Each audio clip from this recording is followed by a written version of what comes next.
Hello दोस्तों, नमस्कार। आप सभी लोगों का स्वागत है हमारे यूट्यूब चैनल में। दोस्तों, हम लोगों ने शिक्षण अभिरुचि को लेकर एक विशेष सीरीज चलाई हुई है। तो दोस्तों, इसी के क्रम में आज हम आपके लिए बहुत ही महत्वपूर्ण बहुविकल्पीय प्रश्न लेकर आए हैं जो कि काफ़ी इम्पॉर्टेंट हो सकते हैं आपके आने वाले एग्ज़ाम में। तो इस वीडियो को ज़रूर पूरा देखिएगा, आपको काफ़ी कुछ यहाँ पर सीखने को मिलने वाला है। तो चलिए वीडियो को हम स्टार्ट करते हैं। तो दोस्तों, आज का पहला क्वेश्चन है, विकास कभी न समाप्त होने वाली प्रक्रिया है, यह विचार किससे संबंधित है। देखिए दोस्तों, अगर आपने मेरी पिछली वीडियो देखी होगी तो मैंने आपको विकास के सिद्धांत बताए थे। इनमें मैंने आपको अंतर संबंध का सिद्धांत, निरंतरता का सिद्धांत, एकीकरण का सिद्धांत, अंतःक्रिया का सिद्धांत, इन सभी के बारे में अच्छे से बताया था। तो विकास कभी ना समाप्त होने वाली प्रक्रिया है दोस्तों, ये किसके अंतर्गत आता है? निरंतरता के सिद्धांत के अंतर आता है कि विकास कभी भी समाप्त ना होने वाली प्रक्रिया है जो कि दोस्तों जीवन पर्यंत चलते रहती है। अगर हम बात करें दोस्तों अंतः संबंध का सिद्धांत, इसका क्या मतलब है? अंतः संबंध का सिद्धांत का मतलब ये होता है दोस्तों कि विकास के सभी आयाम, जैसे कि हमने बात करी थी शारीरिक, मानसिक, सामाजिक, संवेगात्मक, ये सभी क्या होते हैं? एक दूसरे से संबंधित होते हैं। जैसे अगर किसी एक आयाम में विकास होगा तो अन्य आयामों में भी विकास होगा या उनको वो क्या करेगा? प्रभावित करेगा। जैसे कि अगर आप शारीरिक रूप से अगर आप हष्ट पुष्ट हैं तो आपका मानसिक और संवेगात्मक विकास भी अच्छा होगा, ये इसका संबंध है। ठीक है ना? तो अंतः संबंध का सिद्धांत ये कहता है। इसके बाद एकीकरण का सिद्धांत क्या कहलाता है दोस्तों? जैसे कि विकास की प्रक्रिया में अगर आप संपूर्ण अंग का पहले क्या करते हैं? प्रयोग करते हैं, फिर अंगों के भागों को चलाना सीखते हैं और फिर उसके बाद आप क्या करते हैं? उन भागों का एकीकरण करना सीखते हैं। जैसे कि मैंने आपको बताया था कि बालक क्या करता है? पहले पूरे हाथ को चलाता है, फिर उंगलियों का प्रयोग सीखता है और फिर हाथ और उंगलियों को एक साथ चलाना सीखता है। इसको क्या बोलते हैं? एकीकरण का सिद्धांत। और अंतःक्रिया का सिद्धांत क्या है? देखिए दोस्तों, हमने डिस्कस किया था कि जो आपका विकास है उस पे वंशानुक्रम तथा वातावरण दोनों का प्रभाव पड़ता है। ठीक है ना? वंशानुक्रम और वातावरण जब दोनों की अंतःक्रिया होती है तभी आपका क्या होता है? विकास होता है। तो कहने का मतलब है कि जो बालक का विकास वंशानुक्रम और वातावरण की परस्पर अंतःक्रिया का परिणाम होता है। ये इसके बारे में हमने डिस्कस किया था। तो यहाँ पर ये कह रहा है कि विकास कभी ना समाप्त होने वाली प्रक्रिया है, तो वो आपका किसके अंतर्गत आती है दोस्तों? निरंतरता यानी प्रिंसिपल ऑफ कंटिन्यूटी के अंतर्गत आती है। इसके बाद नेक्स्ट क्वेश्चन, निचली कक्षाओं में शिक्षण की खेल पद्धति मूल रूप से आधारित है। देखिए दोस्तों, जो छोटी कक्षाओं में जो खेल पद्धति यानी कि उनको खेल खिलाया जाता है, वो क्यों खिलाया जाता है दोस्तों? वो इसलिए खिलाया जाता है कि ताकि उनका शारीरिक रूप से विकास हो सके और वृद्धि हो सके। तो ये एक्चुअली विकास एवं वृद्धि, यहाँ पर गलती से विकास में हो गया लेकिन इसको आप सही कर लीजिएगा। ये आपका विकास व वृद्धि के मनोवैज्ञानिक सिद्धांतों पर दोस्तों आधारित है। इसको आप ध्यान रखेंगे कि जो निचली कक्षाओं में जो शिक्षण की खेल पद्धति स्पेशली यूज की जाती है वो इसलिए की जाती है कि ताकि विकास एवं वृद्धि हो सके। तो ये विकास एवं वृद्धि के मनोवैज्ञानिक सिद्धांतों पर आधारित है। ओके, इसके बाद आता है अगला क्वेश्चन, अवधारणाओं का विकास मुख्य रूप से हिस्सा है। देखिए, अवधारणाओं का विकास मुख्य रूप से किसका हिस्सा है? यानी कि इसको हम क्या बोलेंगे? कॉन्सेप्ट का डेवलपमेंट। अब देखिए, आप बताइए अवधारणाएं किससे संबंधित होगी? ऑफ कोर्स बौद्धिक विकास से। ठीक है ना? तो अवधारणाओं का विकास दोस्तों मुख्य रूप से किसका हिस्सा है? बौद्धिक विकास का। यानी आप इसको समझिए कि अब अवधारणाएं आपकी कब बनेगी, आपके अंदर कब कॉन्सेप्ट का डेवलपमेंट होगा, आप कॉन्सेप्ट को कब समझेंगे? जब आपका बौद्धिक विकास होगा। ठीक है ना? तो इस चीज को आप ध्यान में रखेंगे कि अवधारणाओं का विकास मुख्य रूप से बौद्धिक विकास का हिस्सा है। ठीक है? इसके बाद अगला, व्यक्तिगत शिक्षार्थी एक दूसरे से भिन्न होते हैं। देखिए, बहुत इंपॉर्टेंट ये क्वेश्चन है, इसको समझना बहुत इंपॉर्टेंट हो जाता है। ये कह रहा है कि जो इंडिविजुअली जो छात्र होते हैं वो एक दूसरे से भिन्न क्यों होते हैं, यानी उनका कारण क्या है? विकास की दर, विकास क्रम, विकास की सामान्य क्षमता, वृद्धि एवं विकास के सिद्धांत। तो इसका सही आंसर है दोस्तों विकास की दर।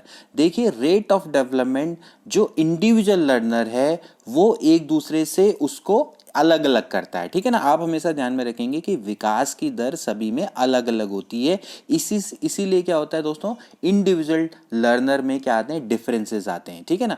विकास क्रम से इसका कोई संबंध नहीं है, विकास की सामान्य क्षमता और वृद्धि और विकास के सिद्धांतों से इसका संबंध नहीं है। जो विकास की दर होती है वो ही एक तरीके से जो व्यक्तिगत शिक्षार्थी है वो एक दूसरे को अलग अलग बनाती है। ठीक है? इसके बाद अगला है, मानवीय मूल्य जो प्रकृति में सार्वत्रिक हैं के विकास का अर्थ है। अब इसका क्या मतलब है?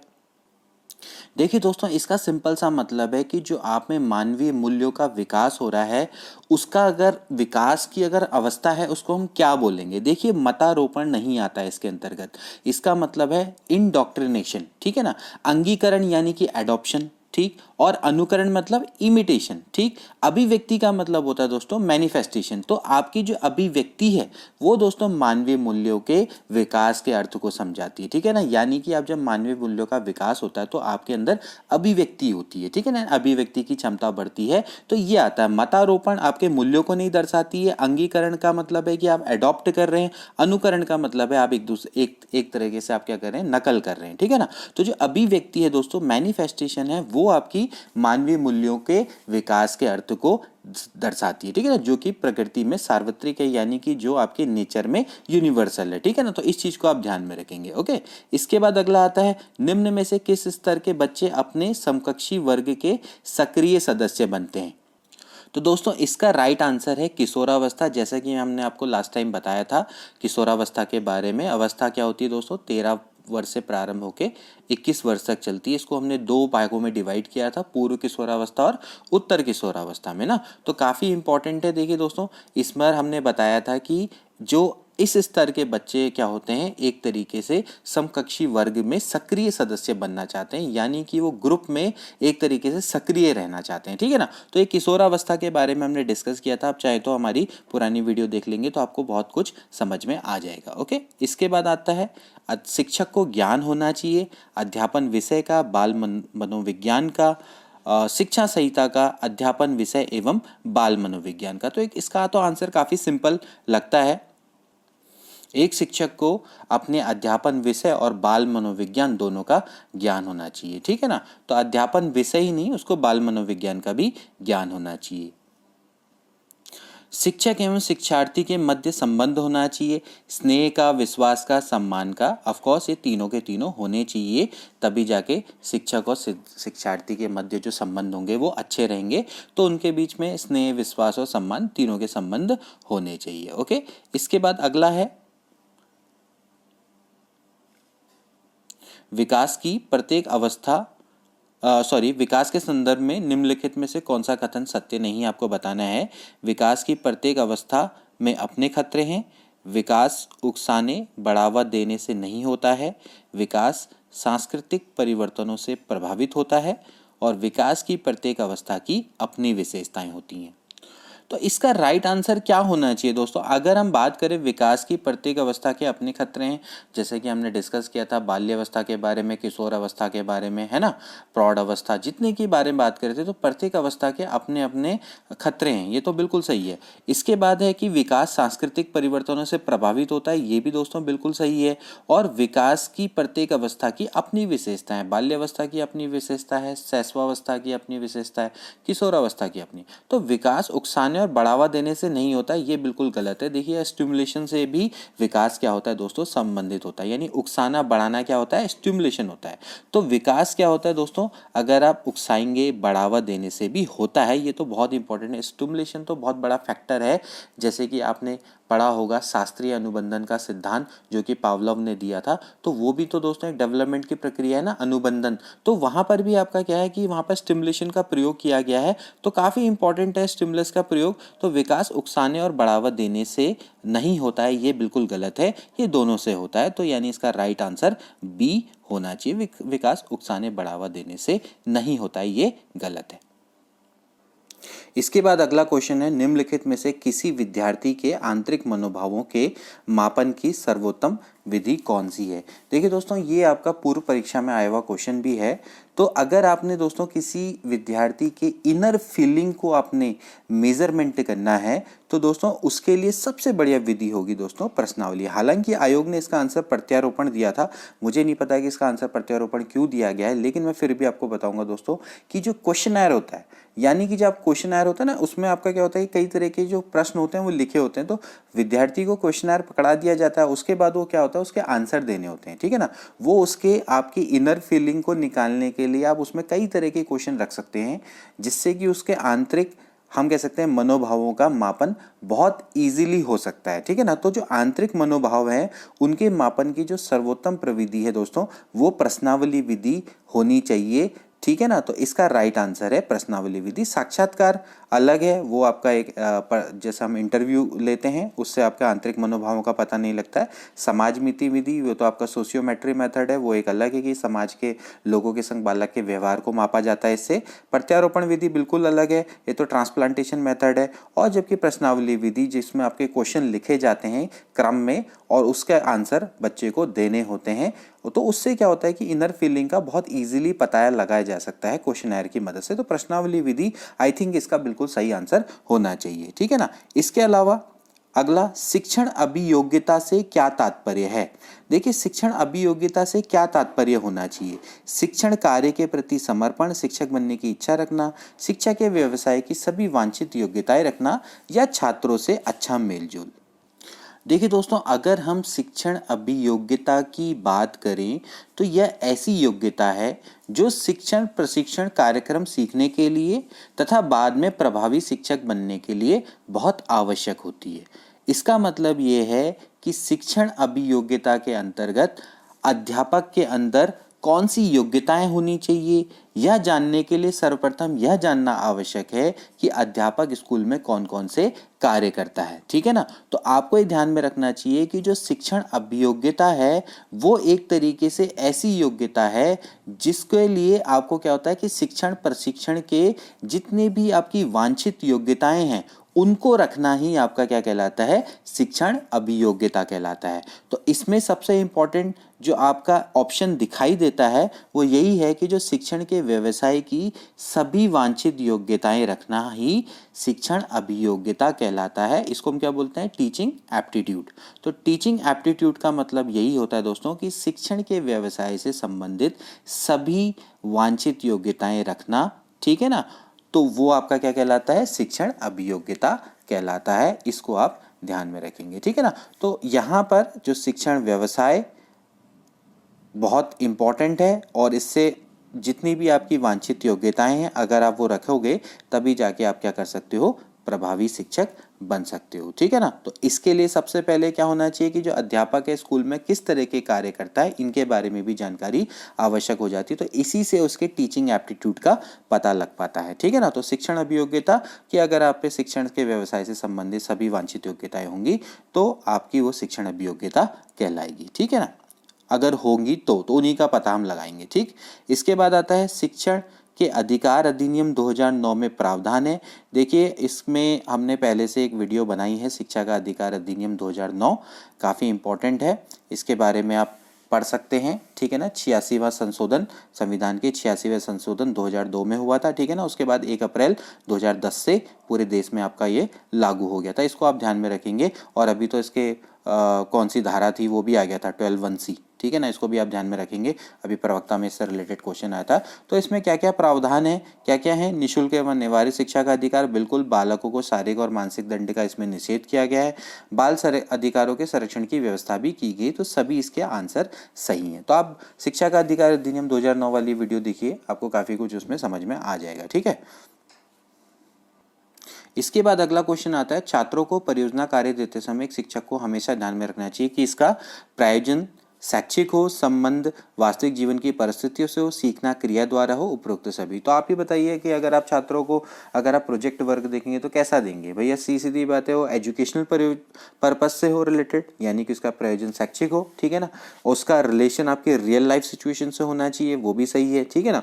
और इसके बाद जो आप सीखें वो आप करके सीखें, यानी कि लर्निंग बाय एक्टिविटी। तो इसका मतलब इसके सारे ऑप्शन बिल्कुल सही हैं, ठीक। इसके बाद अगला आता है, काफ़ी इंपॉर्टेंट है, सामूहिक शिक्षण करते समय विद्यार्थी की व्यक्तिगत समस्याओं के समाधान हेतु निम्नलिखित में से कौन सी विधि सबसे उपयुक्त होगी। तो दोस्तों अगर इसमें आपसे पूछा जाएगा कि भाई आप व्यक्तिगत समस्याओं को समाधान के लिए कौन सी विधि का अगर आप प्रयोग करेंगे, देखिए भाषण बिल्कुल नहीं हो सकता, अभिक्रमित अनुदेशन कुछ हद तक, लेकिन जो सबसे बढ़िया इसमें मेथड है वो कौन सी है दोस्तों, अनुवर्ग विधि। अनुवर्ग विधि का मतलब है ट्यूटोरियल मेथड, ठीक है ना। इसमें आपका क्या होता है कि जो मेथड है ना दोस्तों, ये एक तरीके से लोकतांत्रिक और प्रभुत्ववादी दोनों का एक तरीके से कॉम्बिनेशन मान लीजिए, ठीक है ना। प्रभुत्ववादी में क्या होता है, जिसमें शिक्षक का क्या होता है, प्रभुत्व होता है, जनतंत्र या लोकतंत्रवादी में क्या होता है, इसमें शिक्षक और छात्र दोनों मिलकर काम करते हैं, ठीक है ना। तो इसमें होता क्या है कि जैसे हम जब व्याख्यान शिक्षण से पद्धति से जब हम छात्रों की को हम शिक्षा देते हैं, तो उसमें हम क्या होता है कि कई जो छात्र होते हैं तो उनकी व्यक्तिगत कठिनाइयों को हल करने का अवसर नहीं मिल पाता। क्यों? क्योंकि हम भाई सामूहिक शिक्षण कर रहे होते हैं ना, तो इसलिए क्या किया जाता है कि जो कक्षा होती है ना, उसको छोटे छोटे सजातीय वर्गों में हम बांट देते हैं, यानी एक जैसे वर्ग, ठीक है ना। तो एक अनुवर्ग को एक शिक्षक को दे दिया जाता है, और जो शिक्षक होता है अपने अनुवर्ग को कि जितनी भी आपकी अध्ययन संबंधी कठिनाइयां होती हैं उनको दूर करने का प्रयास करता है, ठीक है ना। तो ऐसे शिक्षण को ही क्या बोला जाता है, अनुवर्ग शिक्षण बोला जाता है। तो हमने क्या करना है, जो सामूहिक शिक्षण है उसको छोटे छोटे सजातीय वर्गों में बांट देंगे, और उसमें क्या होगा, एक ट्यूटोरियल आपका एक शिक्षक को मिल जाएगा, तो शिक्षक का काम क्या होगा, उनकी समस्याओं का समाधान करना। तो ऐसे शिक्षण को ही क्या बोला जाता है, अनुवर्ग शिक्षण होता है। तो आपने विद्यार्थियों की व्यक्तिगत समस्याओं का समाधान करना है, तो उसके लिए अनुवर्ग शिक्षण काफ़ी इंपॉर्टेंट हो जाता है, ठीक है ना। वैसे कई टाइप के अनुवर्ग शिक्षण होते हैं, जैसे कि एक पर्यवेक्षित अनुवर्ग शिक्षण होता है, ऐसी सामूहिक अनुवर्ग शिक्षण भी होता है, व्यवहारिक अनुवर्ग शिक्षण भी होता है। तो कई टाइप के अनुवर्ग शिक्षण होते हैं, इनके बारे में हम आगे जाके डिस्कस करेंगे कभी। तो चलो फिलहाल इसको आप ध्यान में रख दो, ठीक है ना।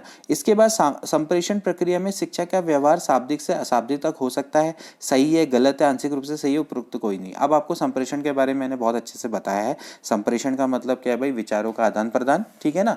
तो एक से दूसरे व्यक्ति यानी प्रेषक से प्राप्तकर्ता की ओर माध्यम के किसी माध्यम से। तो संप्रेषण की प्रक्रिया क्या होती है दोस्तों, शाब्दिक और अशाब्दिक दोनों तरीके की हो सकती है, ठीक है ना। शाब्दिक में आपके क्या होंगे भाई, मौखिक और लिखित, और अशाब्दिक में क्या क्या हो सकते हैं आपके सांकेतिक। तो जो संप्रेषण की प्रक्रिया में जो शिक्षक है वो तो आपका दोनों तरीके से प्रयोग करता है ना भाई, संकेतों का भी प्रयोग करता है और मौखिक और लिखित संप्रेषण तो होता ही है। तो इसका मतलब भी बिल्कुल सही है। ओके, इसके बाद आता है कक्ष में संप्रेषण हेतु सूक्ष्म शिक्षण क्यों आवश्यक है। माइक्रो टीचिंग के बारे में हमने बताया था कि माइक्रो टीचिंग क्यों आवश्यक हो जाती है। फीडबैक के लिए, विभिन्न कौशलों के विकास हेतु, पाठ पूर्ण करने हेतु या मूल्यांकन हेतु। किसके लिए?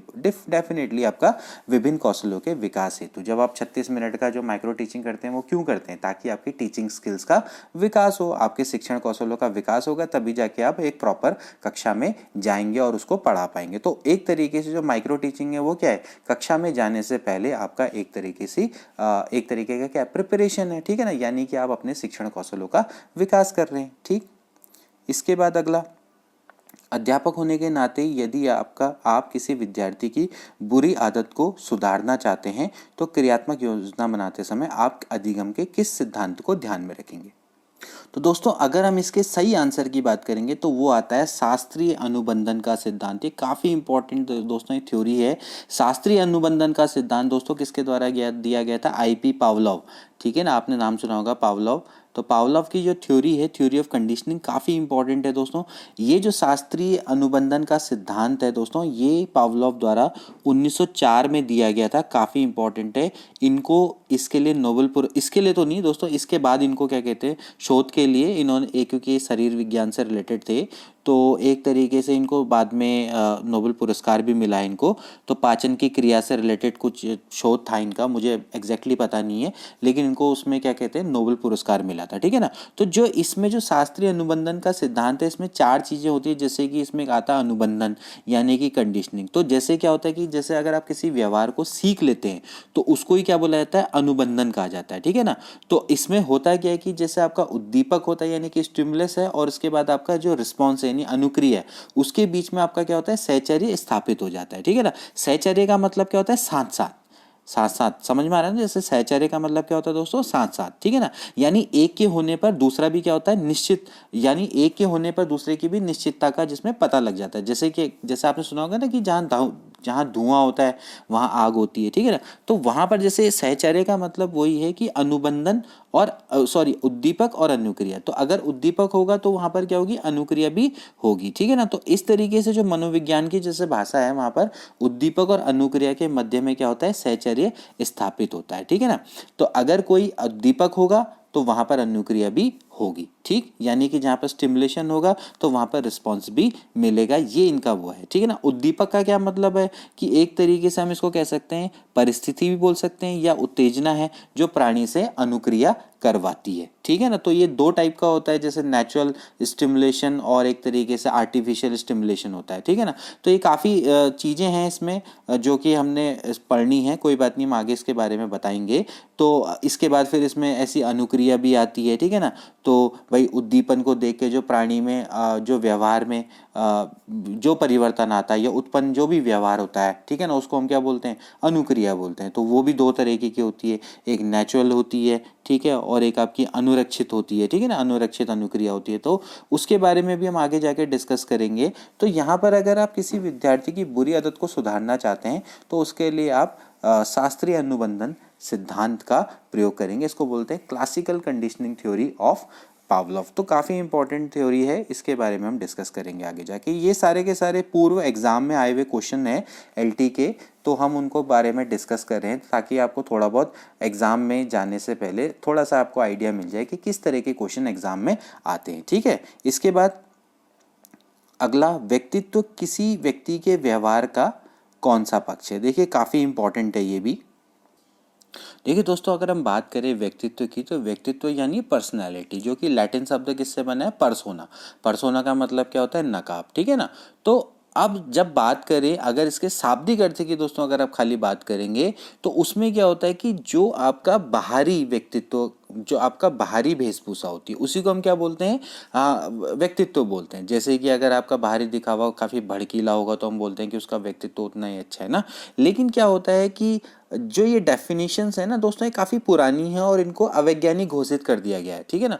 तो एक एक करके क्या हुआ कि जो मनोवैज्ञानिक ने काफ़ी सारी डेफिनेशन दी, तो उन्होंने एक तरीके से माना है कि जो व्यक्तित्व है वो आपका एक तरीके से जो गैर संज्ञानात्मक जितने भी पक्ष आते हैं वो उसके अंतर्गत आते हैं, व्यक्तित्व के अंतर्गत। तो जितने भी आपके पक्ष हैं, जैसे बौद्धिक पक्ष, बाह्य पक्ष, ये सभी आपके क्या हैं, व्यक्तित्व के अंतर्गत आते हैं। तो इसमें अगर इसका जो राइट आंसर होगा वो क्या होगा, गैर संज्ञानात्मक पक्ष इसका राइट आंसर है, ठीक है। इसके बाद हम व्यक्तित्व भी पढ़ेंगे, आपको काफ़ी चीज़ें उसमें सीखने को मिलेंगी, तो कोई टेंशन नहीं है।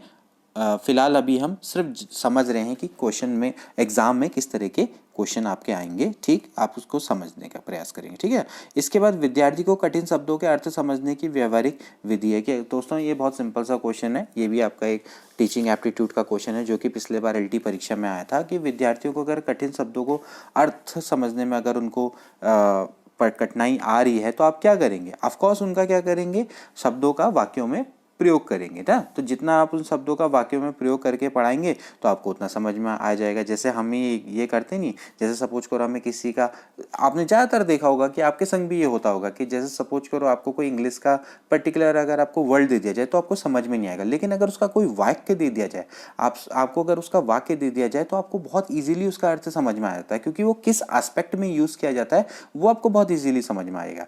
होता ही नहीं होता है, ज़्यादातर हम लोगों के संग भी ऐसा होता है कि अगर आपको कोई इंग्लिश का वर्ड दे दिया जाए तो वो आपको शायद एग्जैक्टली वो समझ में नहीं आएगा, लेकिन अगर आपको पूरा वाक्य दे दिया जाएगा तो आपको समझ में आ जाएगा कि हाँ, इस शब्द का प्रयोग इस रेफरेंस में प्रयोग में आया है इस वाक्य में। तो इसलिए हम भी क्या करेंगे कि उन शब्दों का प्रयोग में क्या करेंगे, वाक्यों में प्रयोग करके पढ़ाएंगे ताकि बच्चों को बहुत इजीली वो समझ में आ जाए, ठीक है। इसके बाद आता है, एक बालक काले कुत्ते, काली बिल्ली और काले कोट को देखकर डरने लग गया, तो इस प्रकार के अनुबंधन में निहित है। ये भी देखिए दोस्तों उसी सिद्धांत पर है कि आपका अनुक्रिया का सामान्यीकरण, उद्दीपक का सामान्यीकरण, दोनों या उपरोक्त में से कोई नहीं। अब देखिए पहले मैं आपको बता दूं कि उद्दीपक का सामान्यीकरण का मतलब क्या है। वैसे इसका राइट आंसर है उद्दीपक का सामान्यीकरण। कहने का मतलब यह है दोस्तों कि अगर जैसे कोई छात्र किसी उद्दीपक से कोई रिस्पॉन्स देता है यानी कि अनुक्रिया देता है और फिर उसके बाद उसी के जैसे उद्दीपक से भी वो सेम तरीके का रिस्पॉन्स देता है, तो उसको हम उद्दीपक का सामान्यीकरण बोलते हैं, ठीक है, जनरलाइजेशन बोलते हैं। जैसे सपोज करो कोई बच्चा है, अगर वो सफ़ेद खरगोश से डरता है तो वो सफ़ेद रंग की सभी चीज़ों से डरने लग जाता है। यानी कि स्टिमुलेशन, देखो आपने स्टिमुलेशन दिया, स्टिमुलेशन क्या दिया कि वो सफ़ेद कोर्स खरगोश से डरने लगा, तो वो उसी रंग की सभी, यानी बाकी स्टिमुलेशन क्या है कि जैसे इसी में बात हो रही है ना, काले कुत्ते से मानव डर रहा है, तो काले कुत्ते से डरा तो अब वो काले रंग की जितनी भी चीज़ें हैं उनसे डरने लग गया, ठीक है ना। तो काले रंग की जो चीज़ें हैं वो भी एक तरह के स्टिमुलेशन है, लेकिन वो जो स्टिमुलस हैं, सॉरी स्टिमुलस यानी उद्दीपक की बात करिए, वो स्टिमुलस क्या है, वो अलग अलग है, लेकिन जो उसका रिस्पॉन्स है वो सेम है, यानी वो सबसे क्या हो रहा है, डर रहा है। तो ऐसा जो उद्दीपन होगा या उसको हम क्या बोलेंगे, उद्दीपक का सामान्यीकरण हो जाएगा कि अगर वो एक बार किसी काले रंग की वस्तु से वो डर गया तो उसके जैसे जितने भी उसको स्टिमुलस मिलेंगे उनसे वो सेम तरह का रिस्पॉन्स देने लग जाएगा। पावलोव ने जब प्रयोग भी किया था कुत्ते वाला प्रयोग, अगर आप इंटरेस्टेड हो तो आप उसको पढ़ना, बिल्कुल बहुत अच्छी थ्योरी है वो, तो उसमें भी उन्होंने दिखाया कि किस तरीके से उन्होंने उद्दीपक का सामान्यीकरण किया था। तो वहाँ पर भी यही चीज़ है कि वो क्या हो रहा था कि आपका इस अलग अलग उद्दीपकों का प्रयोग हो रहा था, लेकिन वहाँ पर क्या होता है कि जो अनुक्रिया बार बार एक ही हो रही थी। तो कहने का मतलब है कि एक जैसे जो आपके स्टिमुलस हैं उनसे आपके एक ही तरह का रिस्पॉन्स आएगा, तो उसको हम क्या बोलेंगे, उद्दीपक का सामान्यीकरण बोलेंगे। ये आपको अच्छे से समझ में आ गया होगा, ठीक है ना। अब अनुवांशिक गुणों का वास्तविक समवाह क्या है, इसके बारे में भी हमने दोस्तों पिछले वीडियो में हमने पढ़ा था कि जो अनुवांशिक गुण हैं उनका वास्तविक समवाह कौन होते हैं, जीन्स होते हैं, ठीक है ना। जो अनुवांशिक गुण है हमें अपने माता पिता से कैसे आते हैं, जीन्स के थ्रू आते हैं ना। तो जो जीन्स होते हैं उन्हीं से हमारे अनुवांशिक गुणों का हम एक तरीके से माता पिता से बच्चों में संवहन होता है। तो ये काफ़ी सिंपल सा भी क्वेश्चन और इम्पॉर्टेंट भी है, ठीक। इसके बाद एक और इम्पॉर्टेंट देखिए, निम्नलिखित में से कौन सी शैक्षिक मापन विधि नहीं है। अब देखिए एजुकेशनल मेजरमेंट मेथड नहीं है, ये आपको बताना है, ठीक है। तो देखिए अब अगर हम बात करें शैक्षिक मापन की विधियों की, तो आपको पता होना चाहिए कौन कौन सी विधियां हैं। देखिए इसमें कई टाइप से वैसे विधियां होती हैं, एक मात्रात्मक विश्लेषण के आधार पर अलग होती हैं, गुणात्मक के आधार पर अलग होती हैं, ठीक है ना। और फिर देखा जाए तो कुछ प्रमापीकृत होती हैं, अप्रमापीकृत विधियां होती हैं, ठीक है ना। उसमें भी आपके मतलब उसमें भी आप कैटेगराइज कर सकते हैं ना, काफ़ी टाइप की विधियां हैं मूल्यांकन और मापन की। तो यहाँ पर हम बात चल रही है कि इसमें कई सारी जो विधियां हैं उसमें उसके बारे में आपको पता होना चाहिए। तो क्या विधि नहीं है, देखिए मानक संदर्भित परीक्षण इसके अंतर्गत नहीं आता है, बाकी सभी आपकी क्या आती है, शैक्षिक मापन की विधियों के अंतर्गत आती है। देखिए मानक संदर्भित परीक्षण क्या होता है, देखिए नॉर्म, इसको हम बोलते हैं नॉर्म रेफरेंस्ड टेस्ट, ठीक है ना। नॉर्म रेफरेंस्ड टेस्ट क्या है, देखिए नॉर्म का मतलब क्या होता है, मानक, ठीक। इसको हम एक तरीके से क्या बोल सकते हैं, स्टैंडर्डाइज्ड टेस्ट बोल सकते हैं, ठीक है ना।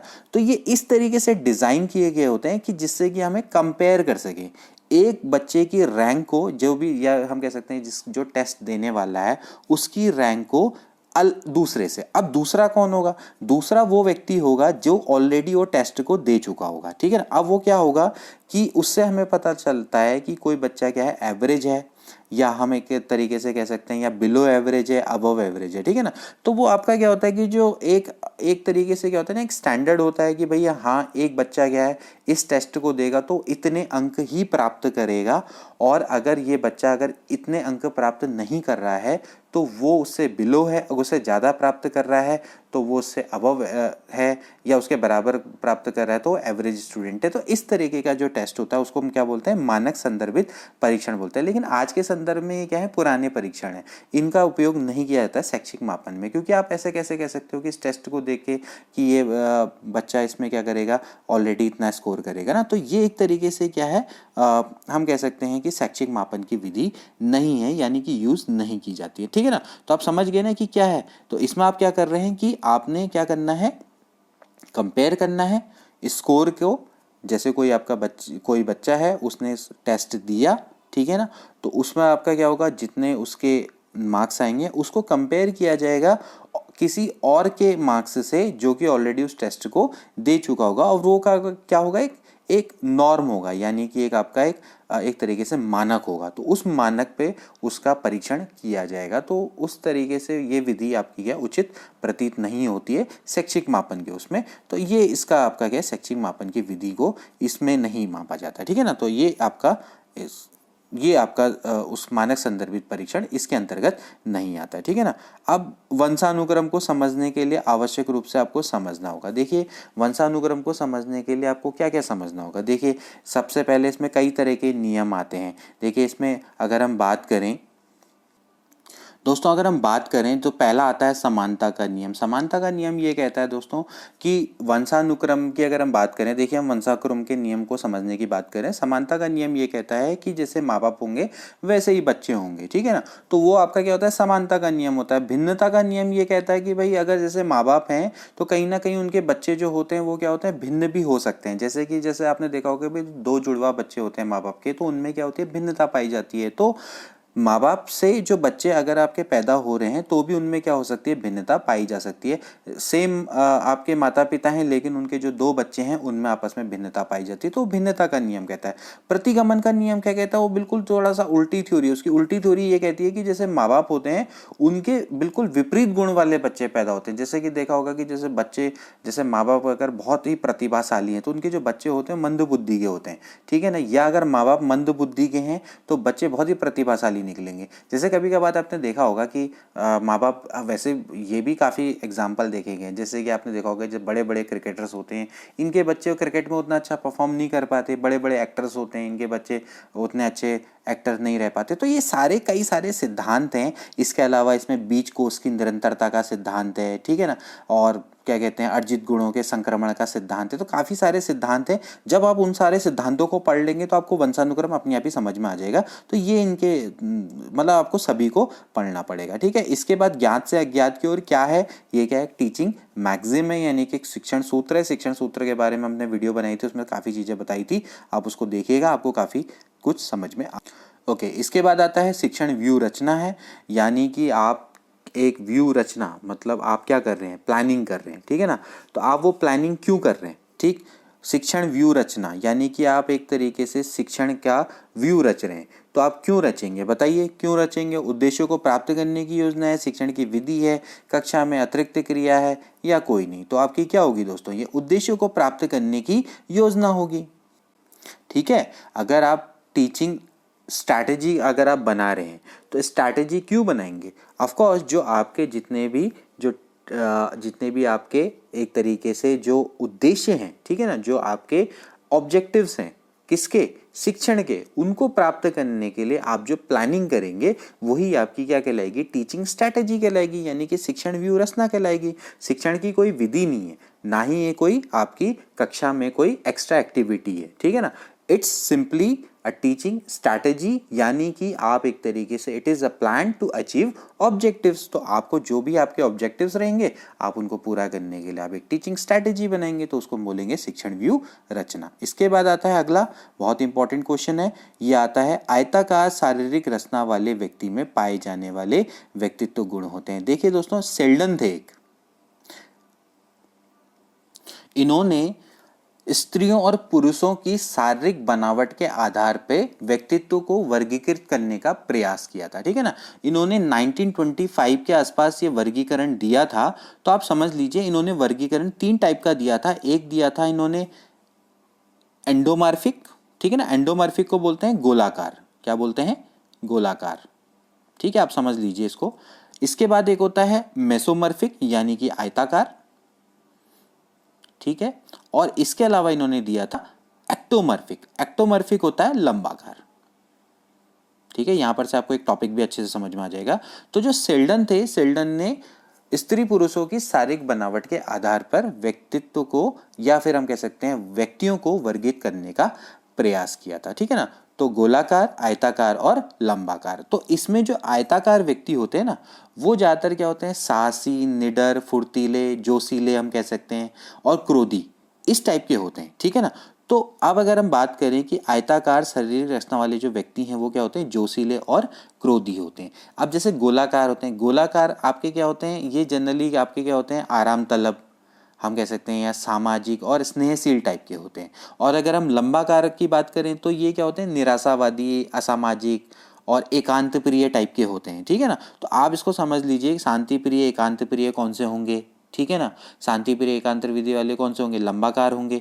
ठीक है, परंपरावादी और सामाजिक आपके कौन से होंगे, गोलाकार होंगे। ठीक है ना, गोलाकार में समझ लीजिए जैसे मोटे लोग, कोमल शरीर वाले, इस टाइप के ना। और जैसे लंबाकार में क्या होंगे, कमजोर, शक्तिहीन, या फिर लंबे दुबले पतले शरीर वाले। तो ऐसे आप समझ लीजिए। तो यहाँ से आपको समझ में आ गया होगा कि सेल्डन ने वर्गीकरण, वैसे तो कई लोगों ने वर्गीकरण किया है, क्रिस्मन ने किया है, हिप्पोक्रेटिस ने किया है। ठीक है ना, तो ये सारे वर्गीकरण है व्यक्तित्व को लेके। व्यक्तित्व वाला जब हमारा चैप्टर आएगा तो उसमें आपको बहुत अच्छे से समझ में आ जाएगा। इसके बाद आता है दल शिक्षण। दल शिक्षण के बारे में मैंने भी आपको बताया था।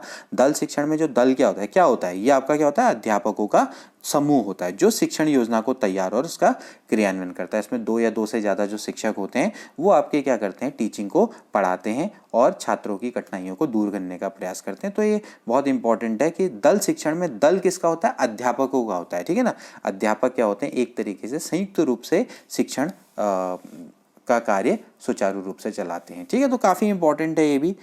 इसके बारे में भी हमने दोस्तों डिस्कस किया था जब हमने शिक्षण के प्रकारों के बारे में बताया था। उसमें हमने सूक्ष्म शिक्षण भी बताया था और दल शिक्षण के बारे में भी थोड़ा सा बताया था। ठीक है ना, तो इसके बाद अगला आता है चिंता का वह स्तर जो छात्रों को सीखने के लिए तैयार करता है। देखिए, लेवल ऑफ एंजाइटी में आपका जो सामान्य चिंता वाला जो स्तर होता है वो बच्चों को चीज़ सीखने के लिए तैयार करता है। बहुत सिंपल सा है। वैसे भी अगर आप चाहो तो, अगर आपको नहीं भी पता है तो आप इसको सिंपली आप अपने कहते हैं ना एप्टीट्यूड का इम्प्लीमेंटेशन। देखिए, आपको ज्ञान को सिर्फ प्राप्ति नहीं करना है, आपको उसको अप्लाई भी करना है। तो implementation is very very important and also improvisation is also very important कि आप उसको इम्प्रोवाइज कैसे करते हैं ना।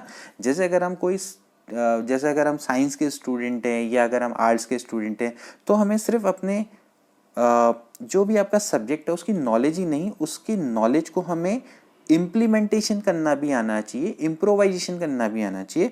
तो आपने अगर लेवल ऑफ एंजाइटी नहीं पढ़ा तो कोई बात नहीं, आप समझ सकते हैं कि भाई छात्र वो सीखने के लिए तैयार करता है तो क्या होगा, वो सामान्य चिंता होगी, यानी कि उसको अपने फ्यूचर की थोड़ा बहुत टेंशन होगी। तो उसी को वो क्या होगा, छात्र को क्या करेगा, सीखने के लिए तैयार करेगा।